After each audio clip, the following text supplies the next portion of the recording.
I graduated and got a job at a company. So, I left my parents' house and moved to a place near work for easy travel. That evening, while moving my stuff into the new house, I bumped into my old friend Rosie, who happened to be my high school friend and almost my girlfriend. But we drifted apart since Rosie had to move away to another town. As I saw my first love, Rosie, again, I couldn't resist greeting her and asking about her boyfriend in a friendly way. I pretended to inquire if she was currently single. Rosie replied that she had broken up with her boyfriend 2 months ago and was now single. This gave me the idea that maybe I could flirt with her once more and things might work out in my favor. I asked Rosie if she was living with anyone, and she said she was staying with her mother, just the two of them.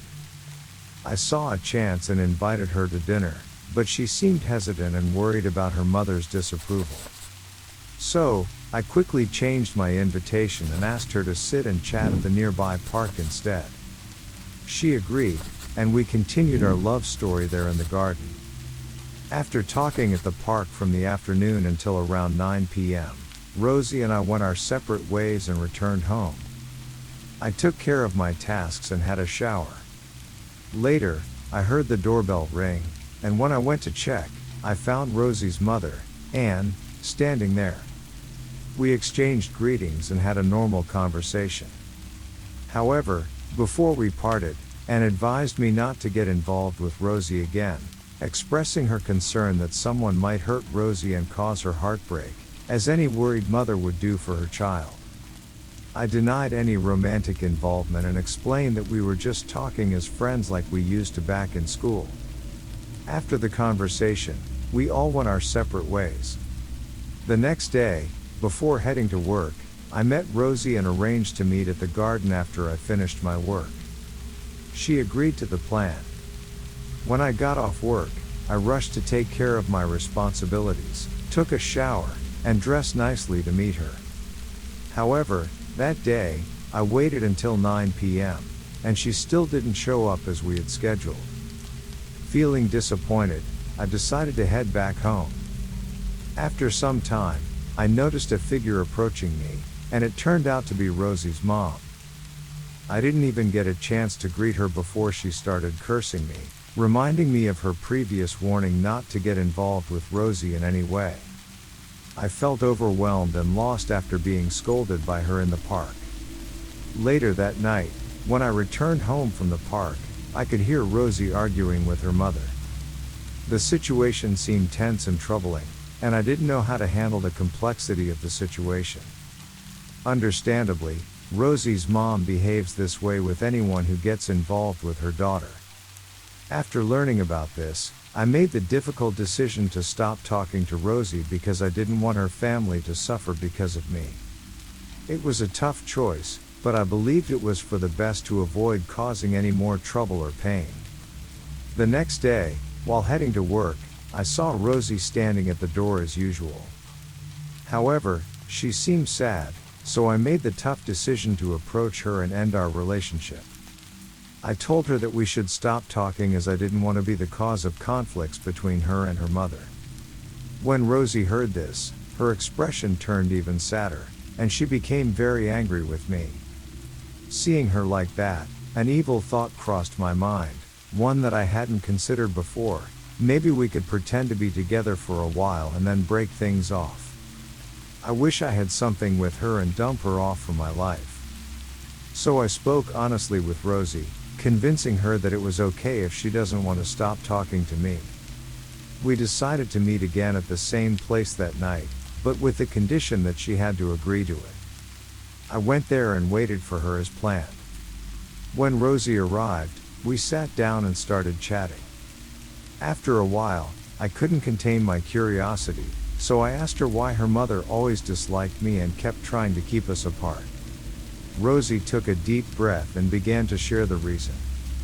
She told me that her mother had gone through some tough experiences in the past, involving someone who had hurt her deeply. Ever since then, she became overprotective of Rosie, fearing that history might repeat itself with someone new in her life. She acknowledged that her mother's behavior might be excessive, but she understood her mother's concern for her well-being, and on top of that, my mom passed away 2 months ago. I was stunned when Rosie replied that her mother had passed away about 2 months ago. I couldn't believe it because Anne had just been there, scolding me. How could she be dead? Rosie insisted on proving it to me and took me to the cemetery. My heart was pounding as I followed her. When we arrived, she pointed to a gravestone, and I looked over. To my horror, I saw Rosie's mother's name on the gravestone. Goosebumps spread across my skin, and I was overcome with a mix of emotions, shock, disbelief, and sorrow for Rosie's loss. It was a chilling realization that Anne had indeed passed away, and I had been talking to her ghost without even knowing it. The entire situation felt surreal, and I didn't know how to process this eerie revelation. Feeling unsure of what to do next, I made the difficult decision to separate myself from Rosie. When I got back home, I tried to concentrate and figure out how to handle the situation with Rosie's mother's ghost. However, I found myself unable to come up with a clear plan, and the weight of it all made me feel overwhelmed. In the end, I chose to let go of the thoughts and stop dwelling on the matter for the night. I decided to go to bed, hoping that a fresh perspective might come to me with some rest. I knew I needed time to process everything and figure out the best course of action, but for now, I needed to find some peace of mind and try to get some sleep. As time passed, I noticed that when I ignored Rosie, nothing unusual happened. However, on the days I decided to say hi or interact with her, I would have unsettling dreams of Rosie's mother, Anne, appearing and warning me not to mess with her daughter, rudely.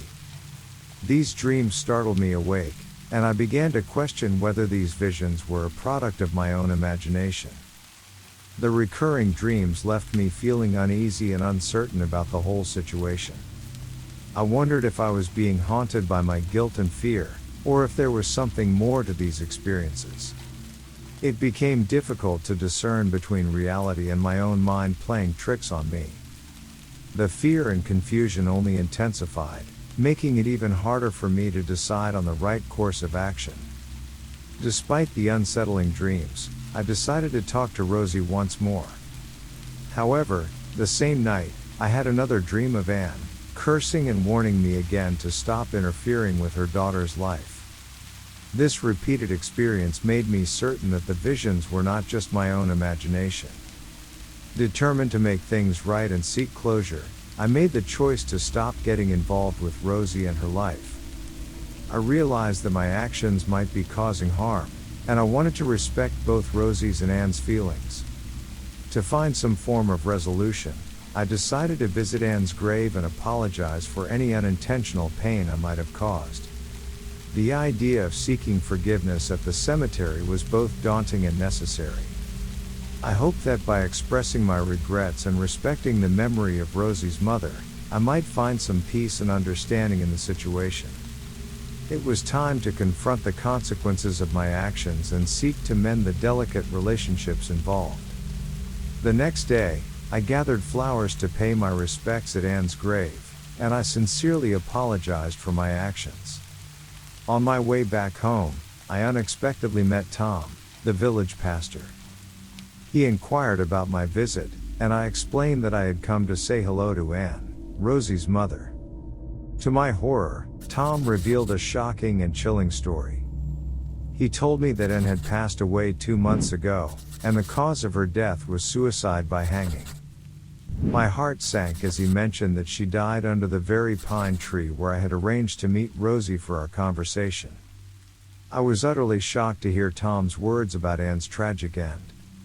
I couldn't comprehend how such a devastating chain of events had unfolded. I asked Tom if Anne had been concerned about her daughter Rosie. Tom revealed that the place where Anne hanged herself was the same spot where Rosie had taken her own life before. The heart-wrenching truth was that Rosie had disappointed her mother by committing suicide, and this unbearable loss had led Anne to take her life as well, just to be with her daughter. Visiting Rosie's grave next to her mother Anne's grave was a somber and haunting experience. The weight of their tragic story and the realization of the pain they endured became even more real to me. I couldn't help but feel a profound sense of sorrow and regret for the role I might have unknowingly played in their suffering. The following day, I made a firm decision to quit my job and return to live with my parents. The haunting events and the deep impact of this experience made me realize the importance of distancing myself from anything that could potentially cause harm to others. I wanted to protect myself and others from any more unintended consequences and to find solace and support from my family during this difficult time. The memories of Rosie, Anne, and their heartbreaking fate would forever be etched in my mind. I knew that I needed to take this painful lesson to heart and be more mindful of my actions and their potential consequences in the future. My focus now was on healing, learning from this dark chapter, and ensuring that I could move forward with a greater sense of compassion, empathy, and responsibility toward others.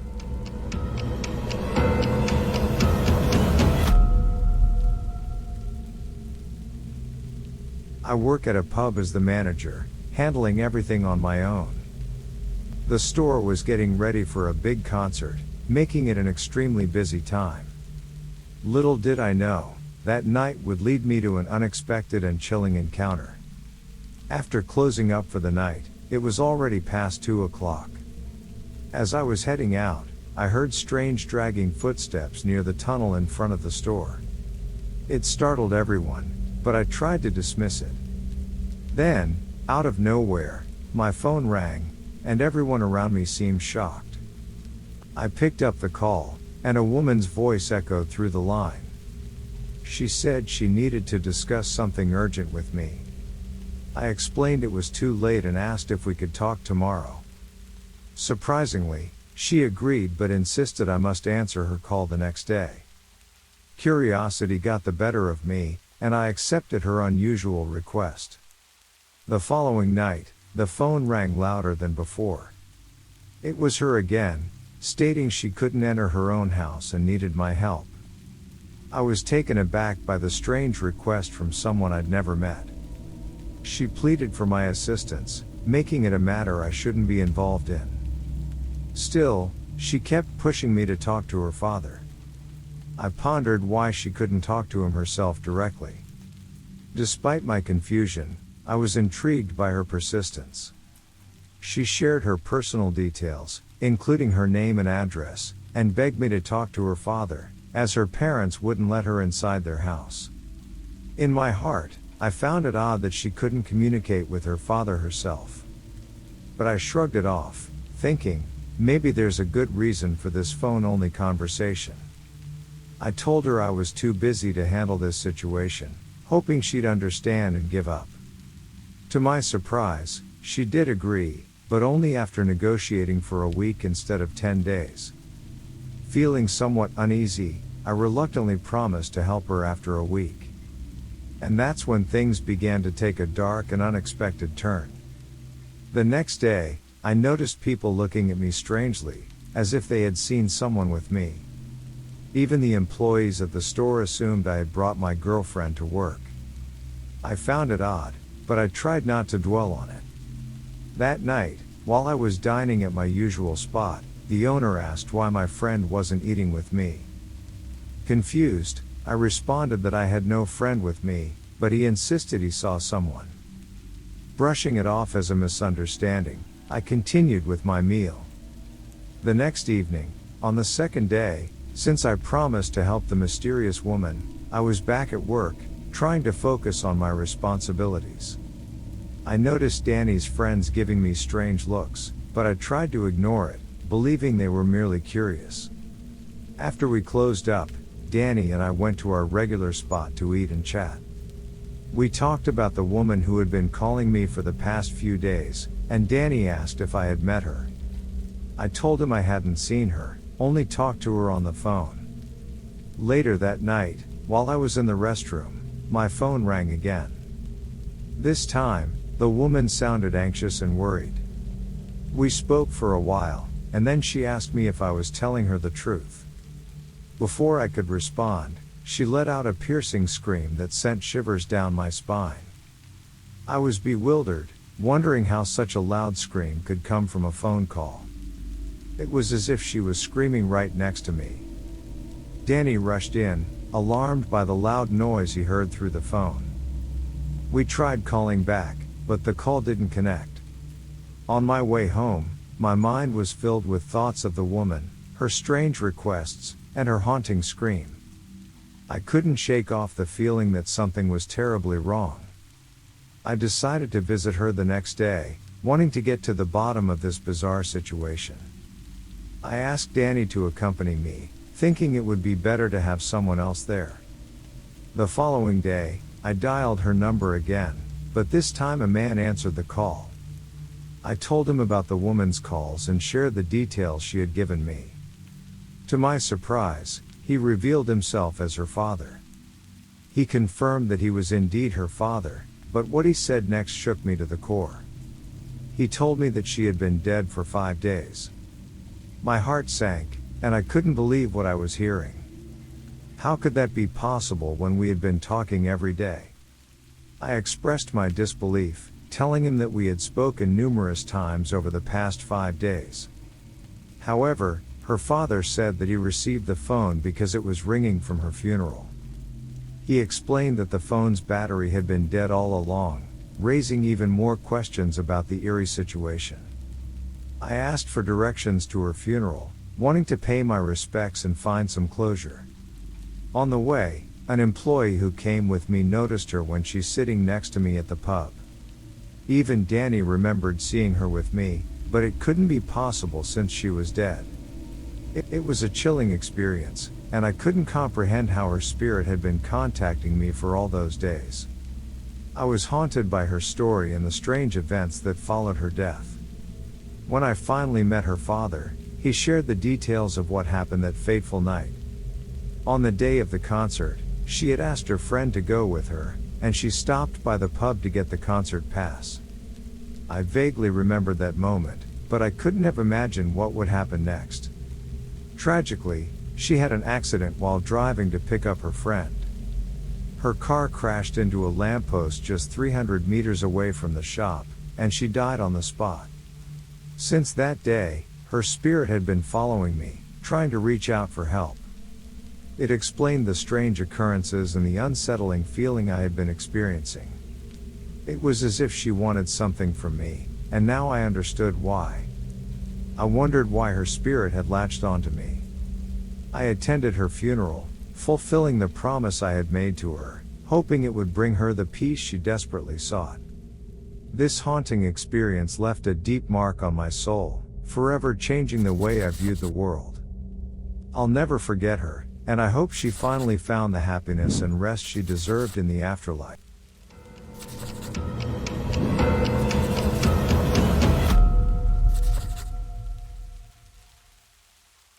I've been working as an ambulance driver at the hospital for quite some time now, and I'm quite good at what I do. One night, at 3 a.m., the rescue center radioed me about a patient with chest tightness at the cemetery. Now, this cemetery is infamous for its ghostly tales, but duty called, so I rushed to the scene. When I got there, the cemetery was shrouded in darkness with no lights around. No one was there, and no sign of any patient either. I waited for a while and then radioed the center to check if there was any update on the patient.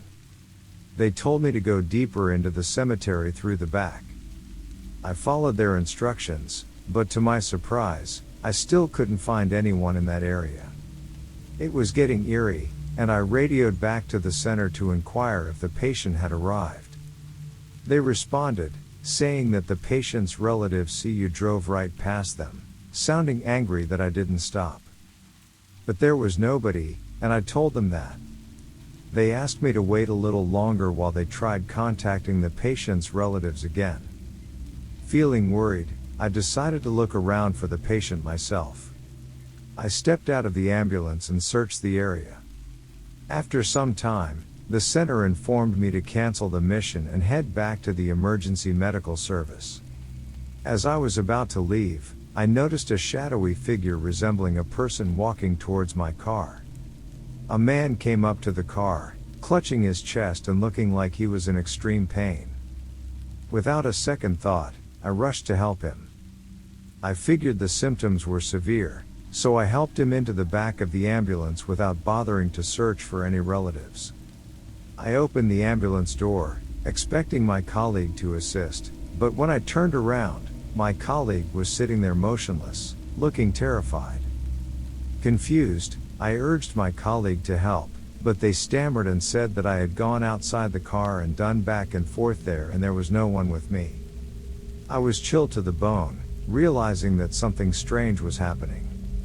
I quickly closed the ambulance door and drove away from the cemetery.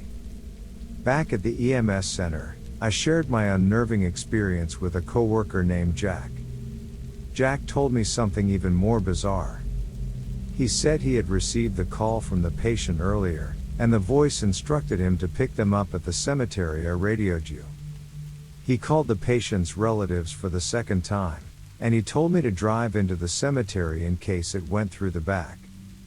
Third time Jack calls again, but it says this number is not activated or registered. Then I radioed you to come back.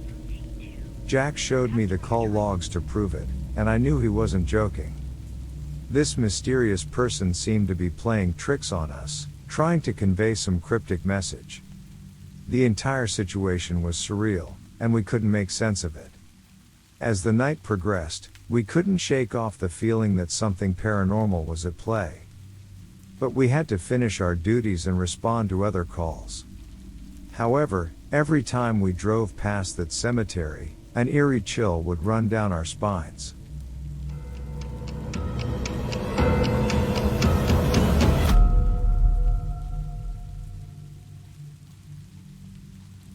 I went on a vacation to the countryside with my younger brother, Max.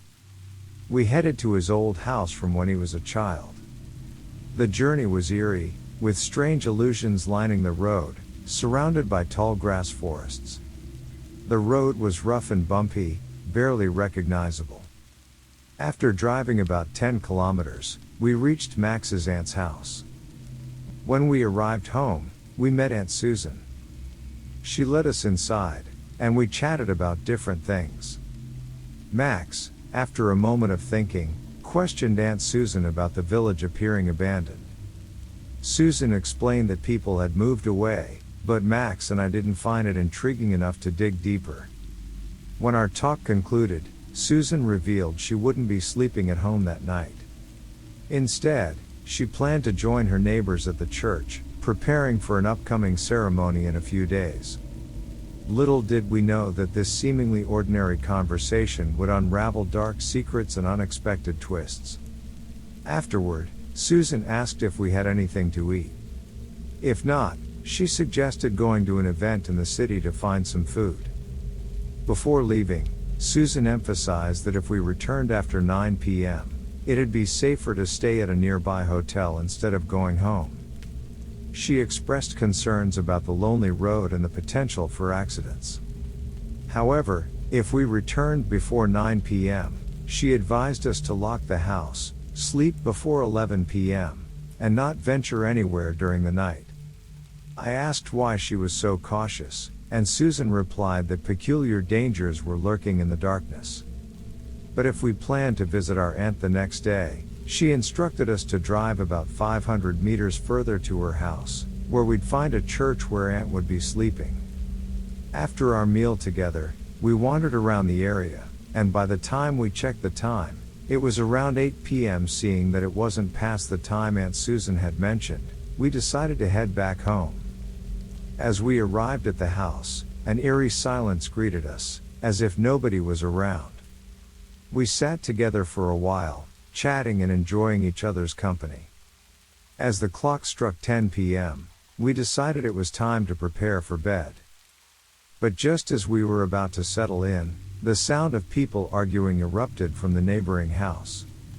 The voices were filled with tension and fear, and they sent shivers down our spines.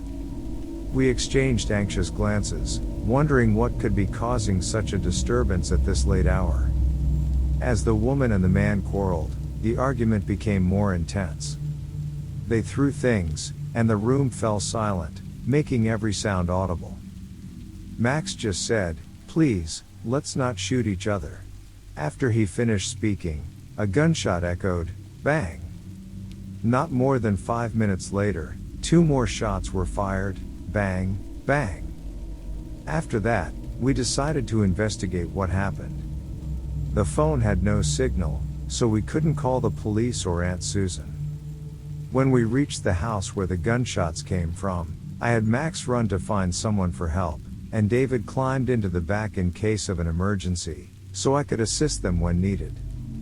The rest of us searched for an entrance to the house because the door was locked. Together, we knocked on the door and called for the owner to open it. After a while, we heard footsteps from another part of the house. I asked my brother Daniel to follow up and seek help or call the police if he had a phone. Daniel quickly ran after the sound. After some time, he returned, urging us to run away. Confused and frightened, I didn't understand what we were running from, but Daniel dashed past me in the opposite direction. Later, I noticed a shadow emerging from the alley across the street where Daniel had gone to seek help. It was still very dark, but I could make out the figure. As the shadow moved closer to a well-lit spot, I saw something horrifying. The person had no head. The sight paralyzed me, and I lost consciousness, unable to comprehend the terrifying reality before my eyes. After a while, I heard David's voice calling out to me, snapping me back to my senses. He shouted, "Hey, this place is so abandoned. We need to leave now." Slowly, my consciousness returned, and though the situation was far from good, at least I could move again. I sprinted to our car, forgetting about the headless man we had seen earlier, who was still walking nearby. Getting into the car, I wasted no time and drove away from that haunting place. After driving for a while, we came across Daniel lying injured on the side of the road. I couldn't tell what had happened to him. A bit later, we found Max unconscious at the grocery store. I quickly helped Max into the car, and we decided to head to the church to find Aunt Susan. Driving in the darkness made it challenging to see anything clearly, but I kept going, desperate to reach the church and find Aunt Susan. After some time, we approached a hill with a church perched on top. I accelerated towards it, hoping that Aunt Susan would be there and that we could finally find safety and answers to the horrors we had experienced. When we arrived at the church, we found a pastor standing outside. Daniel rushed to him, seeking help. He exclaimed, "Please, help us. We've been deceived by ghosts. Help us." The pastor invited us into the church for safety. We carried our injured bodies inside, and he asked us to stay there while he went out to check the surroundings. Trembling with fear, we agreed and sat in the church, feeling exhausted and terrified. Eventually, exhaustion overcame us, and we fell asleep. The next morning, we woke up to Aunt Susan and villagers from the neighborhood standing before us. Confused, Aunt Susan asked Max why we had come here and what we were doing. Max explained that we were looking for her at the church. However, Aunt Susan's reply shocked us all. She said that while she was indeed at the church, but not here, this place was abandoned and hadn't been used for almost 10 years. There were no pastors or people in the church, leaving us bewildered and questioning our own experiences from the night before. The chilling realization struck that the events of the previous night might not have been as they seemed, and the mysteries surrounding Aunt Susan's village were far from being solved. I glanced around and noticed that the church was covered in dust and spider webs. The condition of the place was old and worn, and the roof appeared to be in ruins. However, I couldn't recall it being this way last night. Perhaps fear had clouded my perception, and I had failed to notice the true state of the church during the terrifying events. Aunt Susan then led me to the present church that the village was currently using and began to share the whole story. 4 months ago, the headless man we encountered in front of that abandoned house had actually been a resident of this very village. He had a bitter fight with his girlfriend, and the pain and resentment in their relationship led him to a tragic decision. He chose to end his life by hanging himself in the forest near the village, where his body went unnoticed for quite some time. Eventually, the decay caused his head to detach from his body. Now, on certain days, the villagers claimed to catch glimpses of him roaming the village, searching for his lost head. His spirit seems trapped between realms, unable to find peace. The haunting sight of the headless figure searching for its own severed head sends shivers down the spines of those who dare to witness it. The tragic tale of his lost love and gruesome fate has become a chilling legend that echoes through the village, reminding everyone of the darkness that lurks in its shadows. The abandoned house where the quarrel occurred was once home to a troubled couple. Their arguments revolved around suspicions of infidelity, with the man suspecting that his wife was having a secret affair with someone else. The tensions escalated until the man confronted his wife about the affair, leading to a heated and fatal altercation. In a fit of rage, he resorted to using a firearm, tragically ending his wife's life with a gunshot. As for Max, he ran after someone to seek help and ended up passing out in front of the grocery store. When he regained consciousness, he told me that he had seen Aunt Susan sitting in front of the shop and had rushed to ask for assistance. However, to his horror, he noticed that Aunt Susan's eyes were missing. The shock was too much for Max, and he fainted until I arrived to find him there. Daniel, who ran past me, had also suffered an injury, fracturing his arm for no apparent reason. As foreigners in the village, we were unaware of the unusual occurrences that took place here.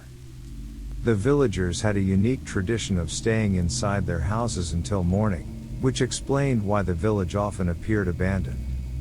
It wasn't surprising to learn that such mysterious events happened, and Aunt Susan explained that every month, the village experienced a few days with these enigmatic incidents. Unfortunately, it was our misfortune to encounter one of these serious mysteries the previous night. The chilling revelations and unexplained phenomena had left us bewildered and deeply unsettled. The secrets of the village seemed to be woven into a tapestry of darkness and uncertainty, and we couldn't help but wonder what other mysteries lay hidden beneath the surface. The haunting events of that night would forever stay with us, an unforgettable encounter with the inexplicable and the terrifying.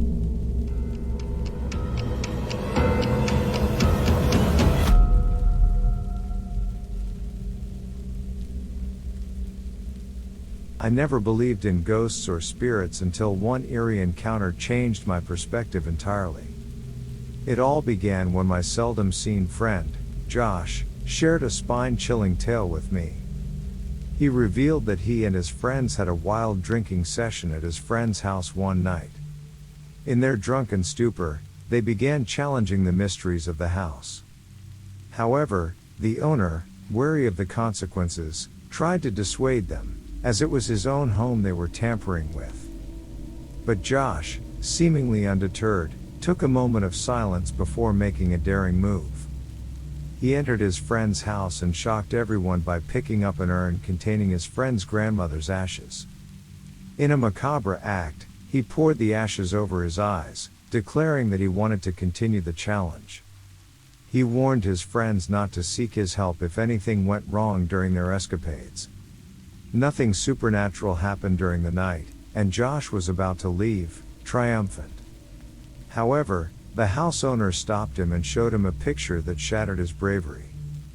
The photo depicted Josh and his friends sitting together, but upon closer inspection, he realized that they were all deceased. The very friends he had just spent the night with were now hauntingly captured in an image of death. Fearing for his life, Josh ran away in terror. As Josh recounted this horrifying story, I struggled to believe the inexplicable events he described. Nevertheless, I dismissed it as a mere concoction of his imagination. After all, I was indifferent to such mysteries and didn't believe they could happen in reality. As I shrugged off his story, Josh touched me and abruptly left my house. Days passed, and I heard nothing from Josh. My attempts to contact him were futile, so I decided to visit him personally, fearing that I might have offended him with my skepticism. Upon reaching his house, I found it eerily deserted, as if no one had lived there for quite some time. Seeking information, I went to a nearby cafe and called our mutual friends to inquire about Josh's whereabouts. To my surprise, no one had heard from him either. As news of my search for Josh spread, a stranger approached me, claiming to be a distant relative of his residing in the area. He revealed a startling truth: Josh had died in an accident at his friend's house just a month ago. This revelation left me stunned and shaken. I had never expected to find myself entangled in such a tragic turn of events. To validate the stranger's words, I went to the cemetery, where I found Josh's grave bearing his name and the date of his passing, a month ago, just as the man had said. My skepticism shattered, I couldn't escape the chilling realization that Josh's ghostly tale had come to a hauntingly realistic conclusion. His visit to his friend's house that night had led to a series of inexplicable events, culminating in his untimely demise. From doubting the supernatural to experiencing a ghastly twist of fate, I now carry the weight of this unnerving encounter, forever changing my beliefs and perception of the unseen world.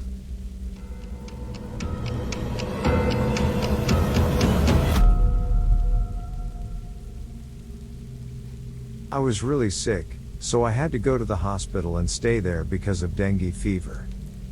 I felt terrible and wasn't fully conscious for the first 2 days.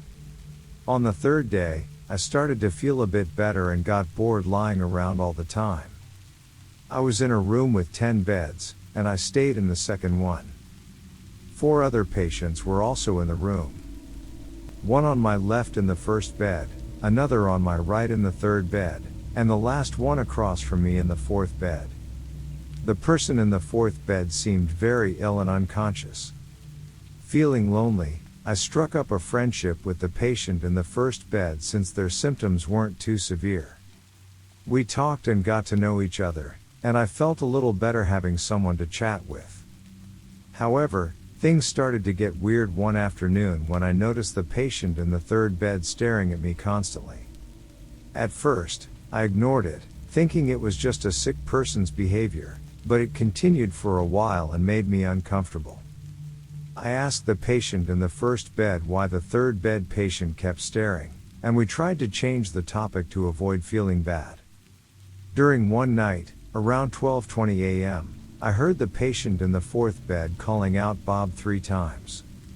It seemed like he was delirious due to the injury.